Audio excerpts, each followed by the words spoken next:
बिस्मिल्लाहिर्रहमानिर्रहीम। Last time हमने जो है वो रीसेट के बटन तक काम किया था। डाटा को क्लियर करने के लिए हमने तमाम एडिट एक्सेस को खाली किया था। आज जो है आज हम डाटा जो हमारा डाटा आएगा उसको रिसीव करके डाटाबेस में डालना सीखेंगे। ये सेव का बटन है, इस पर हम पहले काम करेंगे। ठीक है, तो इसके लिए हमें पहले एक टेबल बनाना पड़ेगा।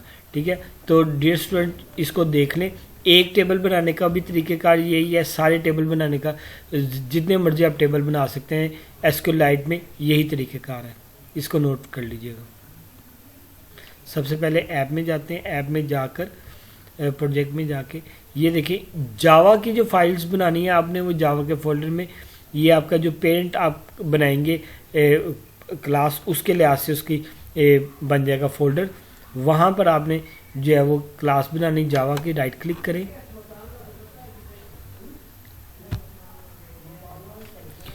इस क्लास का नाम मैंने रखता हूँ माई टेबल। ठीक है, माई टेबल क्यों? क्योंकि ये जो है ना, मैं दरअसल डाटाबेस का टेबल बनाने लगा हूँ। यहाँ पे एक नई चीज़ आ रही है कि यहाँ पर आप जावा में रहते हुए डाटाबेस का टेबल बना लेते हैं और टेबल के अंदर हम वैल्यूज़ ऐड करते हैं, व्यू करेंगे बाद में, और वो भी मैं आपको फिजिकली भी दिखाऊंगा कैसे आता है, लेकिन अभी आप क्लास के लिहाज से देख लें। ठीक है, इसको हम माई टेबल को मैंने ओके कर दिया। ठीक है, अब जो है अब आप ये देखें कि ये तो हमारी सिंपल जावा की क्लास है। इसको हमने टेबल में कैसे कन्वर्ट करना है, और वो टेबल जो है वो एसक्यूएलाइट का डाटाबेस हो, एसक्यूएलाइट के डाटाबेस के अंदर टेबल बनाना है। उसके लिए आपको क्या करना पड़ेगा? उसके लिए आपको सिंपली एक्सटेंड करना पड़ेगा एसक्यूएलाइट की क्लास को। ठीक है, तो उस क्लास का नाम जो है वो मैं केस सेंसिटिव है इसलिए मैं कॉपी कर रहा हूँ, आप इसे देख के कर लेते हैं। ये देखें, ये एसक्यूएलाइट ओपन हेल्पर की क्लास है। इसको जो है हम यूज़ करके अपनी क्लास को भी वो जो है टेबल डाटाबेस के टेबल में कन्वर्ट कर लेते हैं। ठीक है, तो इसको मैं इसको एक्सटेंड को कॉपी कर लेता हूँ। ठीक है, जावा is a case sensitive language, यहाँ पे स्मॉल और कैपिटल में फ़र्क होता है, इसलिए मैं कॉपी पेस्ट कर रहा हूँ। ठीक है,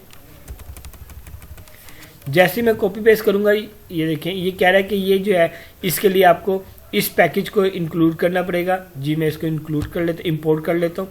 अब मैंने इंपोर्ट किया, अभी एरर आ रहा है, ये देखें, इस पर जाएं, इम्प्लीमेंट मेथड्स। जब आप ये एक क्लास को एक्सटेंड करेंगे तो आपको दो मेथड्स जो हैं वो लाजमी तौर पे इम्प्लीमेंट करना पड़ेंगे। तो आप इसको जो है वो क्लिक करें, ये आ रहे हैं ये दो मेथड, एक ओपन ऑन क्रिएट मेथड है और ऑन अपग्रेड मेथड है। इन दोनों को आप ओके कर दें। जी जनाब, जैसे ही आप ओके करेंगे ये दो मेथड्स आपके जनरेट हो जाएंगे। ये ओवरराइड मेथड्स हैं। ओवरराइड मेथड ये होते हैं कि जो पेरेंट के मेथड्स होते हैं उनको इम्प्लीमेंट जब चाइल्ड में किया जाता है तो वो हम उनको चेंज करते हैं अपने चाइल्ड के लिहाज से, इसलिए वो ओवरराइड मेथड्स कहलाते हैं। ठीक है, ये मेथड्स डिक्लेयर जो हैं वो पेरेंट की क्लास में हुए हैं, लेकिन यूज़ आप चाइल्ड में कर रहे हैं, इसलिए हमने इसको ओवरराइड लगाया है। ठीक है, मज़ीद अब ये क्या कह रहा है, ये एरर देखते हैं, ये क्या कह रहा है। कहते हैं जनाब आपने जो है वो कंस्ट्रक्टर डिफाइन करना है इस क्लास का। ठीक है, तो अब हम कंस्ट्रक्टर बनाते हैं और कंस्ट्रक्टर में इसको यूज़ करना है। ठीक है, उसके लिए सबसे पहले आपको टेबल बनाना पड़ेगा, डेटाबेस कुछ कॉन्स्टेंट्स को डिफाइन करना पड़ेगा।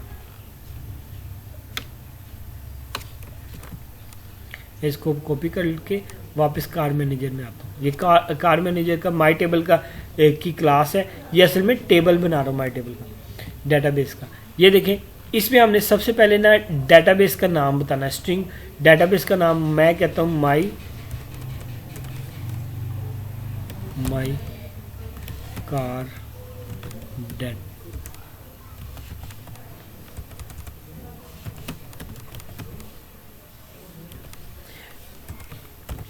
टेस्ट फेस के लिए बना रहा हूँ इसलिए टीपी उसका नाम रख देता हूँ .1। ठीक है, ये आ गया। ये सबसे पहले मैंने कांस्टेंट बनाया है डाटाबेस का नाम से। ये जो है इसको मैं डाटाबेस मेरी ये बन जाएगी, और उसके बाद जो है वो टेबल का नाम जो है वो कोई भी रख सकते हैं। मैं यहाँ पे रख देता हूँ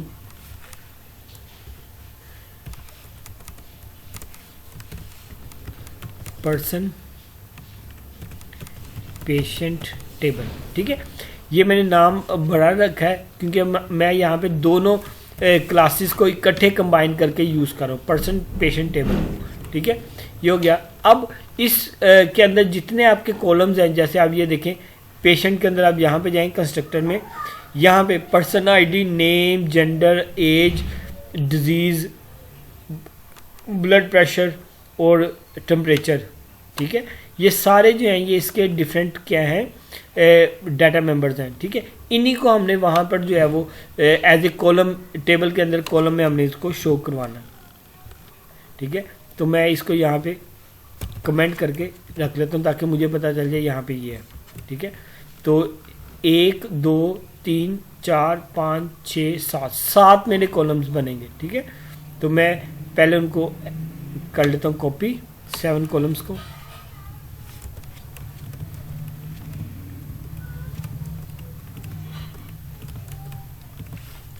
यहाँ पे कॉलम के नाम आईडीज जो है वो चेंज कर लेते, कॉलम 1 2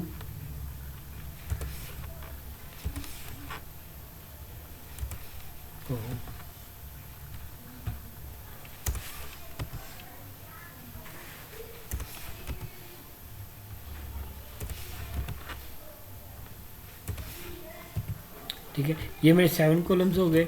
अब मैंने इनको नाम देना, नाम मैं ये वाले रख देता हूँ। ये सारे डबल कोट्स में आएंगे क्योंकि ये स्ट्रिंग होगी, ठीक है।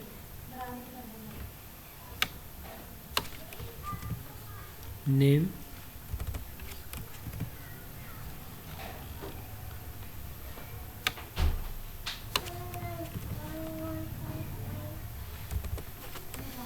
जेंडर,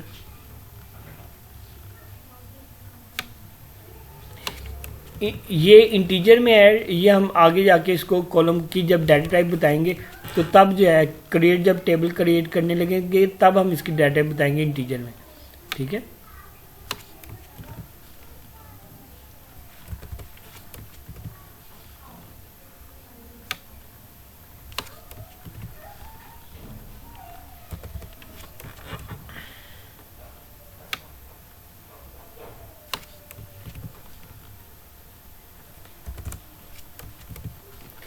जी ये देखें, ये मैंने 7 कॉलम्स कंप्लीट कर ली हैं। अब जो है नेक्स्ट में क्या काम करूँगा, नेक्स्ट जो है वो मैं इनको ये मैंने बताया कि ये मेरा टेबल होगा, ये मेरी डाटाबेस होगी और ये मेरे कॉलम्स होंगे। अभी मैंने कहा होंगे, अभी मैंने बनाए नहीं है, जस्ट मैंने इनको नाम दिया। तो मैं बनाता हूँ, पहले उस कंस्ट्रक्टर बनाऊँगा, कंस्ट्रक्टर में डाटाबेस बनाऊँगा, ठीक है। तो कंस्ट्रक्टर के बारे में बताते हैं।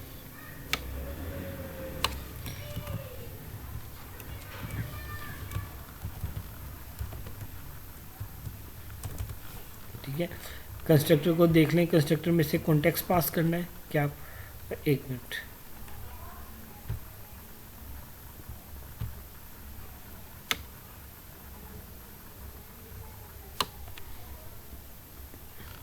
ये इस टेबल का कंस्ट्रक्टर है, ये उसमें से उसने कॉन्टेक्स्ट पास किया हुआ है और ये मैं आपको अभी बता देता हूँ। कार मैनेजर में वापस चलते हैं।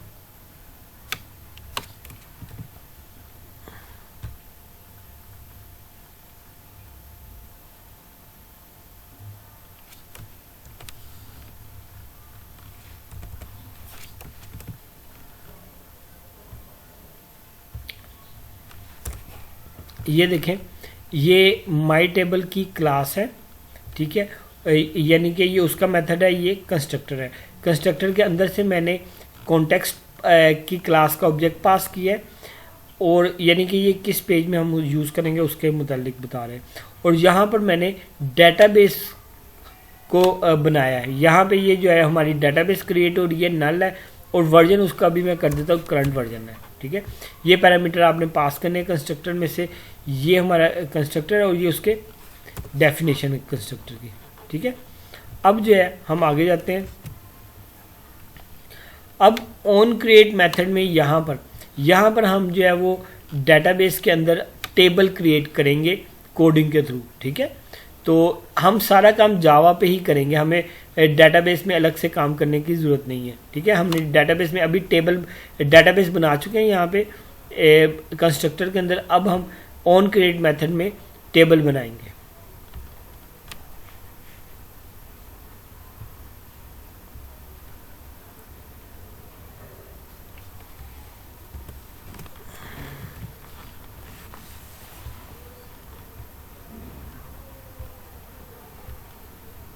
यहाँ पे जाते हैं,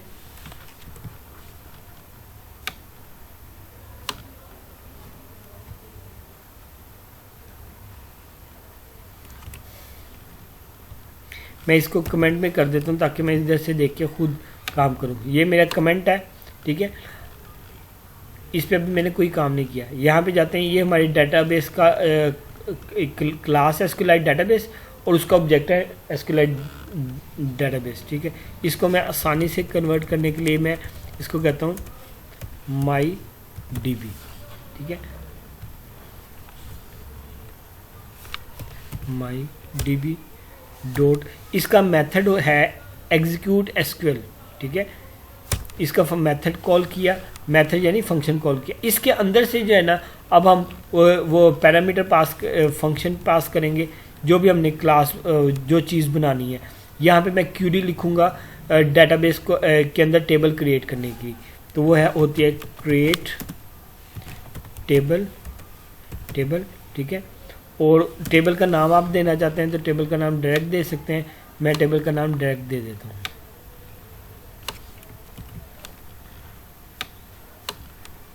अगर आपको पता हो, अगर आपने डेटाबेस पे काम किया तो आपको पता होगा कि डेटाबेस के अंदर क्यूरीज, टेबल की क्यूरी हम कैसे लिखते हैं। वो सिंपली मैं क्यूरी लिख रहा हूँ, क्रिएट टेबल, टेबल का नाम लिखा। अब टेबल के अंदर जो कॉलम्स हैं वो कितने हमारे पास, उनका नाम बताना है और उनके वो बतानी है, डाटा टाइप बतानी है, ठीक है। तो पहला जो है वो मेरा है पर्सन आईडी, ठीक है, ये बात गौर से सुनिएगा। ये मेरा पहला कॉलम है पर्सन आईडी, इसकी डाटा टाइप क्या है, इसकी डाटा टाइप मैंने रखी है टेक्स्ट रखी है और ये प्राइमरी की है, ठीक है, क्योंकि यहाँ पे हमने इसकी बेस पे आगे भी डाटा को एक्सेस करना है, इसलिए ये प्राइमरी की होनी चाहिए, यूनिक होगी, ठीक है।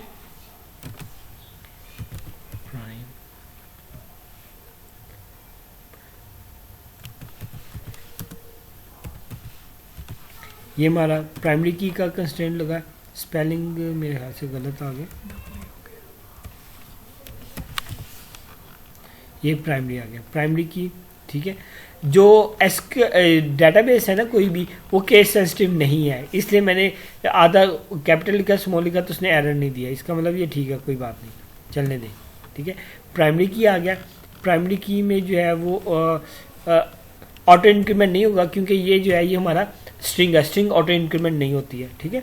उसके बाद जो नेक्स्ट है वो है हमारा नेम का कॉलम, ठीक है। नेम का कॉलम जो है वो क्या है, टेक्स्ट है, ठीक है।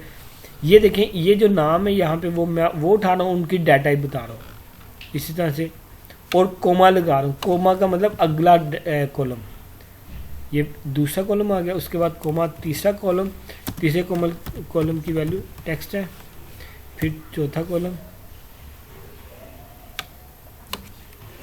अच्छा, ये जो एज है ये हमारी इंटीजर है, ठीक है।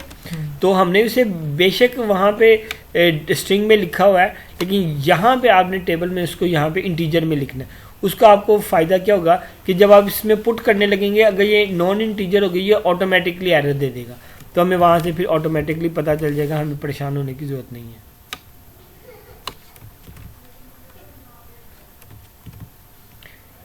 इंटीजर होगी एज, ठीक है। उसके बाद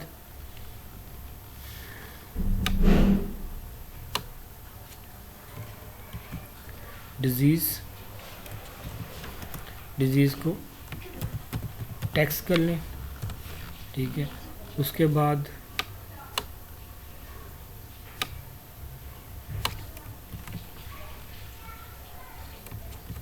ब्लड प्रेशर क्या है वो भी टेक्स्ट है, और टेम्परेचर जो है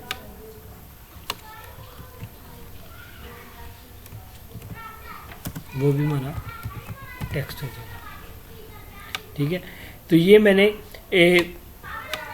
ये क्यूरी लिखी है, create table person patient table, उसके अंदर कॉलम्स हैं, मेरा पर्सन आईडी टेक्स्ट में है, नेम जो है वो भी टेक्स्ट में है, जेंडर भी टेक्स्ट में है, एज इंटीजर में है, डिजीज़ टेक्स्ट में है, ब्लड प्रेशर टेक्स्ट में है, टेम्परेचर टेक्स्ट में है, ठीक है। ये सारी चीज़ें हमारी टेक्स्ट में आ गई हैं, ठीक है। तो ये हमने अपनी क्यूरी जो है वो तैयार कर ली है। ठीक है, जब हमारा ये function on create method call होगा तो ऑटोमेटिकली ये टेबल हमारा क्रिएट हो जाएगा। ठीक है, अब हम क्या करते हैं, अब हम अपने असल मेथड की तरफ आते हैं जो हमारा आज का मेथड है। उसमें हमने करना है सेव डाटा। सेव डाटा का मेथड हमने लिखना है, ठीक है, जिसे आप कहते हैं इंसर्ट डाटा। ठीक है, इसके लिए इसकी डाटा बूलियन में लिखता हूँ, बूलियन इसलिए ताकि जो है जब मैं डाटा सेव करूँ तो मुझे सिर्फ ये देखना है कि डाटा सेव हुआ है या नहीं, तो उसकी बिहाफ पे मैं कोई आंसर दे सकूँगा, इसलिए बूलियन सॉरी पहले मैं इसको पब्लिक इसका एक्सेस स्पेसिफाइड डिफाइन कर देता हूँ ताकि ये मैं बाहर भी एक्सेस कर सकूँ। पब्लिक लिखा, पब्लिक बूलियन सेव डाटा। ठीक है, सेव डाटा कर लें या इंसर्ट डाटा कर लें, कोई फ़र्क नहीं पड़ता, लफ्ज़ों का हेरफेर। ठीक है, मकसद इसका डेटाबेस में डाटा सेव करना है। ठीक है, अब जितने आपके ये पैरामीटर्स बने हुए हैं ना, जो आपने वेरिएबल्स बनाए हैं, वो आपने इसको पास करने हैं। ठीक है, उनकी डाटा टाइप के लिहाज से स्ट्रिंग, इसी को कॉपी कर लेता हूँ।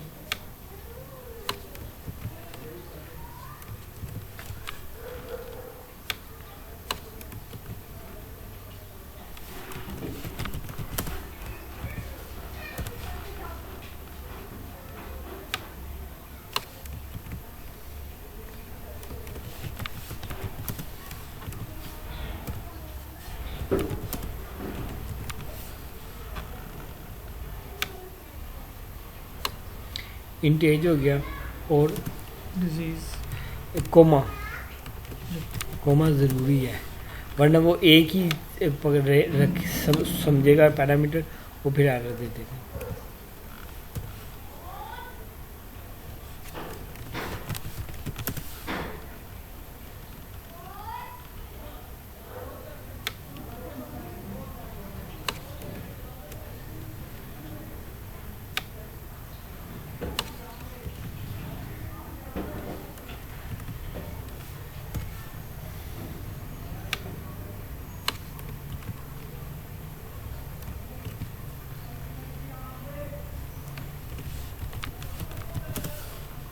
ठीक है, ये हमारी स्ट्रिंग हो गई टेम्परेचर की। ठीक है, इस तरह से आपने ये एक काम कर लिया है। नेक्स्ट जो है, अब हमने इसके अंदर डेटाबेस में डाटा सेव करना है। ठीक है, उसका कोड मेरे पास है, वो मैं आपको बता देता हूँ। सेव डाटा,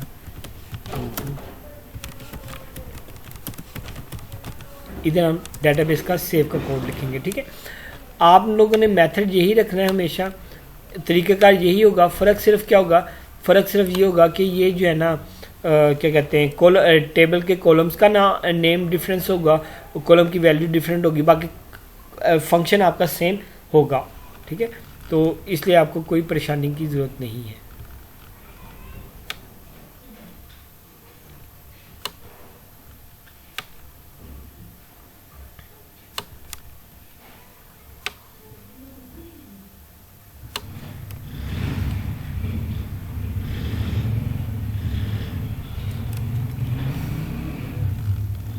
अच्छा, ये स्टेप्स आपको याद रखने पड़ेंगे क्योंकि फार्मूले की तरह आपको उन स्टेप्स को अडोप्ट करना पड़ता है। ठीक है, सबसे पहले आपने एसक्यूएलआइट डेटाबेस का ऑब्जेक्ट बनाया डीबी और उसे कहा दिस डॉट गेट राइटेबल। ठीक है, ये जो हमारा टेबल होगा उसको उस डेटाबेस को ये बना देगा राइटेबल डेटाबेस में कन्वर्ट कर देगा। ठीक है, उसके बाद कंटेंट वैल्यूज़ का हम ऑब्जेक्ट बनाते हैं, जो हमने वैल्यूज़ पास करनी होती है वो पहले हम इसके अंदर पुट करते हैं, फिर हम इंसर्ट के फंक्शन में पुट करते हैं, एसक्यूएलआइट में पुट करते हैं। तो ये तरीक़ेकार है। तो कंटेंट वैल्यूज़ का ऑब्जेक्ट आपने क्रिएट किया और अब आपने उसके अंदर कॉलम 1 के अंदर जो वैल्यू डालनी है, कॉलम 2 के अंदर जो वैल्यूज़ डालनी है, वो ऐसे करके करेंगे। ठीक है, तो मैं इसको पहले अभी रिमूव कर देता हूँ। कॉलम 1 में आपने क्या वैल्यू डालनी है, पर्सन ID। ठीक है, लेकिन मैं इसको कॉपी कर लेता हूँ क्योंकि मेरे 7 कॉलम्स हैं, मैं थोड़ा सा काम चोर हूँ, मैं जल्दी जल्दी से इसको कॉपी पेस्ट कर लेता हूँ।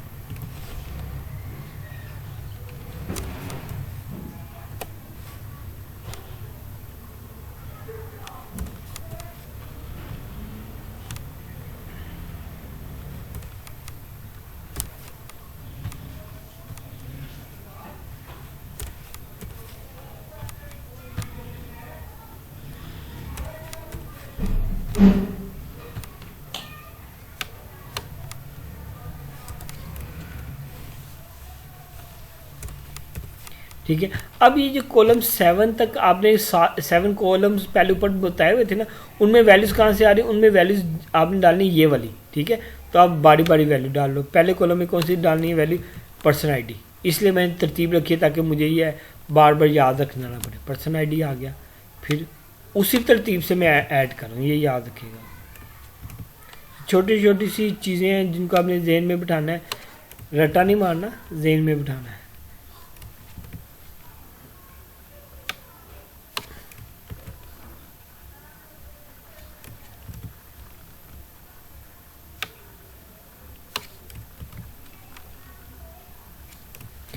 कंटेंट वैल्यू क्या कर रहा है, दरअसल वो उन कॉलम के साथ वैल्यूज जो है वो अटैच कर रहा है। अभी डेटाबेस में पुट नहीं उसने किया, जस्ट हमने कंटेंट वैल्यूज में पुट वैल्यू ऐड की है। डेटाबेस में बाद में ऐड करेंगे, बस होने वाली ऐड।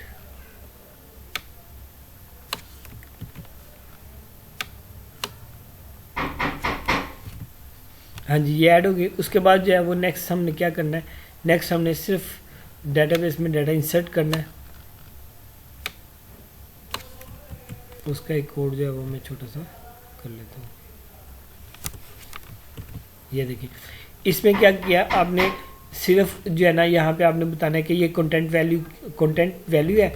ये जो है ना फंक्शन, ये db.insert का फंक्शन है जिसमें आप टेबल में डेटाबेस इंसर्ट करें और ये उसकी वैल्यूज़ हैं, ठीक है।